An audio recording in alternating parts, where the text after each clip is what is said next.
બોલો માધવ પરમ પૂજ્ય કાંજીરામ બાપુની આજે અમારે આંગણે હરિગુરુ સંતો બધાની અમારું આંગણું પાવન કરેલ છે। એમાં વિશેષ અમારા સંત શિરોમણી બ્રહ્મ જ્ઞાની બ્રહ્મનિષ્ઠ એવા પરમ પૂજ્ય કાંજીરામ બાપુ તથા સંત માતા વિદ્યાબા મહારાજ તથા નામી અનામી હરિગુરુ સંતો બધાયા તે બદલ કોટી કોટી વાર વંદન।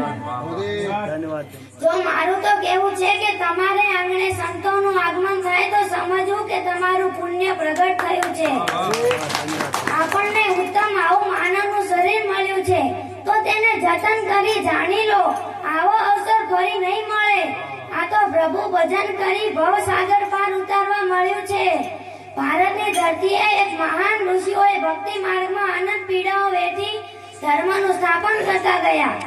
પાખંડીઓએ ઘણા પ્રકારના અવરોધ કર્યા, હવનમાં હાડકા નાખ્યા, છતાં સંતોએ પોતાનું જીવન ભક્તિ માર્ગમાં અર્પણ કરી પોતાના દેહની આહુતિ આપી અને જગતના જીવને જગાડતા ગયા।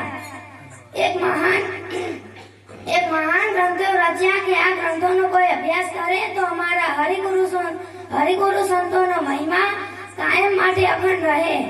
આવી ગાથા, આવું અમૂલ્ય ધન આપણા માટે કેટલી મહેનત કરી, ભૂખ્યા તરસ્યા રહી, અનંત આપત્તિઓ વેઠી આવા ધર્મમાં દોરી ધર્મનું સ્થાપન કરતા ગયા, છતાંય આપણી આ ગુગળતી નથી। ભારતમાં આટલો યોગ હોવા છતાં 96 પ્રકારનું પાગન ચાલે છે।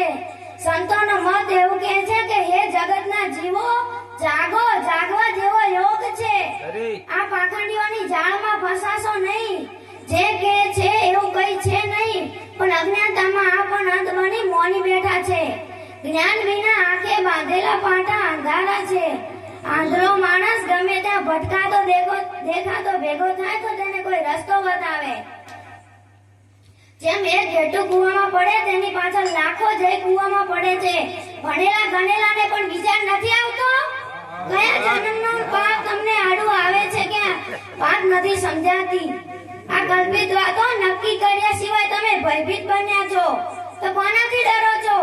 જેનાથી ડરવાનું છે એનાથી તો નથી ડરતા તો કોનાથી ડરવાનું છે? તો તે ખોટા કર્મ કરવાથી ડરવાનું છે। તમે જાણો છો છતાં તમે ખોટું કરો છો। તમારું કરેલું ખોટું તમારે જ ભોગવવું પડશે। કર્મ કર્યું છે તમે અને દોષ બીજાને આપો છો। માટે જાગો, સંતની રાહ પકડી લો, પાખંડીઓનો સંગ ના કરશો। ખોટા રાસ્તે જતા એક જ સંત પાછો વાળે છે।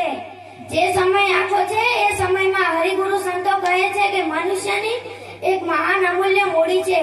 આ ધન તારા મારા દાવમાં વેડફાઈ જશે અને પાછળ જતા પસ્તાવો થશે। ઉત્તમ લખ 84 માંથી બચવાનો દાવ મળ્યો છે। અહીંયા પધારેલા સર્વ ધર્મ સભાની અંદર બિરાજમાન થયેલ જિજ્ઞાસુ જીવાત્માને મારી વિનંતી, આ નાવ ભવ સાગર પાર કરી શકાતી નથી। બગડેલાને કોણ ભય પકડાવે એવા દયાના સાગર એક ભારતનો સંત એવો છે કે અનંત કર્મમાંથી મુક્ત કરી મુક્તિના માર્ગે લઈ જાય છે। બસ આટલું કહી સર્વને જય ગુરુ મહારાજ।